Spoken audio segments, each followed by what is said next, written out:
Emma, Norman and Ray. Some of the best, most flavorful characters out there. They all have incredible athletic skill and most importantly, a big, incredible, delicious brains. This video contains Season 1 spoilers for The Promised Neverland. The year is 2045. Across the entire globe, demons thrive.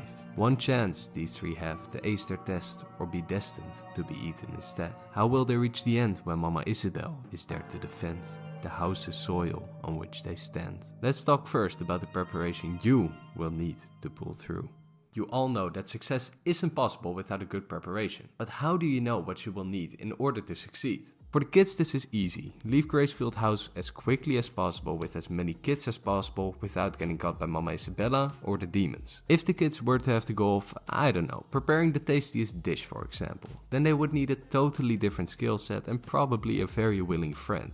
And the exact same goes for you. For every upcoming test, you should exactly know what is required for you to know on that test and how the teacher wants you to answer. So to prepare for this, 3 quick tips. Number 1 is knowing what is the most important course material for you to study. We only have a limited amount of time before the demons come and... What do you think is more efficient? Knowing 80% of the information and actually acing 75% of the information? Or trying to study 100% of the information and only getting about 60% right? Of course it is the first one. Not only do you actually get a higher grade, you will also save a lot of time because you aren't studying everything that is required for the exam. Now that you understand why this is so important, really watch Mama Isabel, your teacher, very closely. The teacher will always discuss the core material the most often, and this is the exact material that you should pay the closest attention to. And try to skip out on any extra stuff that isn't necessary for the test to get an actual good grade. Caring, sweet, and wants you to be happy. So, in order to better understand our surroundings, we should definitely investigate her. She doesn't know we are trying to escape, does she? So why not just ask her?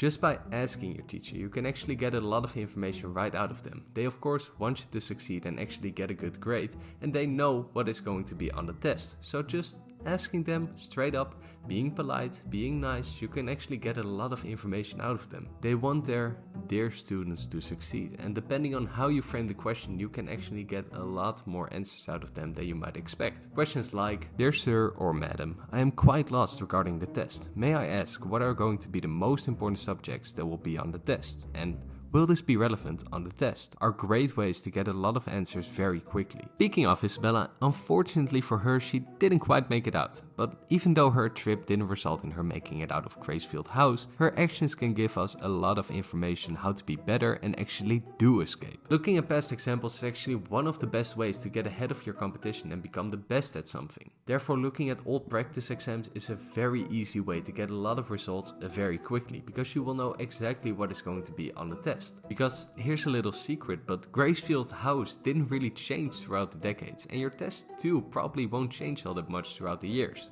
And using the tips from the students of the past, we might actually make it out. So, the preparation is complete. Now we need to sharpen our climbing, running and tag. We need to be prepared when the day actually comes. So what is the best preparation to make sure that the important moments, like your test for example, go really well? Let's talk about cardio for a second. Your heart and the diagram that runs your lungs are both muscles. When you do cardio, you test how efficiently they use energy. And then when you're done, they adapt to do their job better in the future. In your heart, this means that it gets stronger. Your body wants to be able to pump a lot of blood throughout your body, even when beating very slowly. So more blood pumped with fewer beats. In your diagram, this means that your endurance goes up. So you get those stitches in your side a lot less often. They respond to cardio by making more alveoli and wrapping them up in blood vessels. This means more breathing can be done with each breath. Breathing is when your lungs swap carbon dioxide in your blood for the oxygen in the air. When this works efficiently, you can take in the oxygen from the air in a much higher rate, as well as getting rid of the carbon dioxide in your blood. When you feel out of breath, that's because you're using oxygen almost as fast as you can absorb it. Cardio raises this max limit, so it's harder for you to get out of breath. As you can see, the kids at grace-filled house are always running in an effort to improve their cardio and other skills. Funny enough, your brain works in much the same ways. When you exert pressure by studying for your test, for example, the brain makes a lot of these connections called neurons. The harder you think and the more times we repeat the same study material, the better these connections in your brain become, allowing us full control over our memories and a much better recall. So instead of discussing different study methods, today I want to discuss the importance of repetition.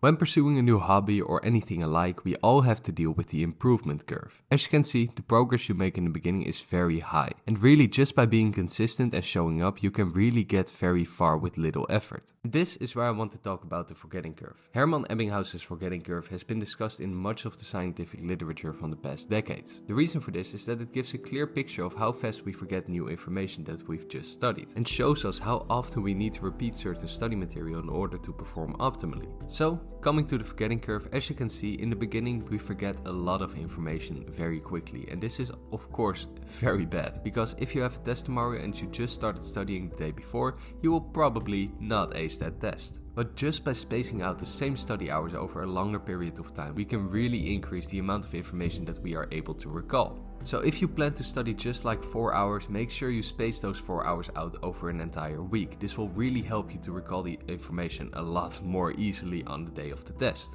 Just by making that one simple change and planning ahead of time, you can really boost your grades up very much. So, as you can see, if you want to improve your cardio, your memory, or whatever it is, you just need to be consistent. Consistency is one of the most important factors if you actually want to succeed in something. Because if you don't, you have probably experienced something like this, that all your progression goes straight to the bottom the day after you've just studied something, and you have to start all over again. And yes, just by being consistent you can achieve so much in life. Just look at those Gracefield kids go. Every day they do everything in their power to get out of that house, out of Mama Isabella's grasp, and just get to the outside world, because it must be horrifying to stay within the grasp of the demons.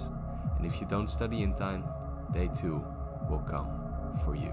Hey guys, I really hope you enjoyed the video. If you did, please leave a like on this video, subscribe to this channel and everything to like. We've recently just gotten some new subscribers, so thank you very much for subscribing. And if you haven't already, please do so, because it really helps out this channel, helps me grow, and makes it easier for me to make more content like this.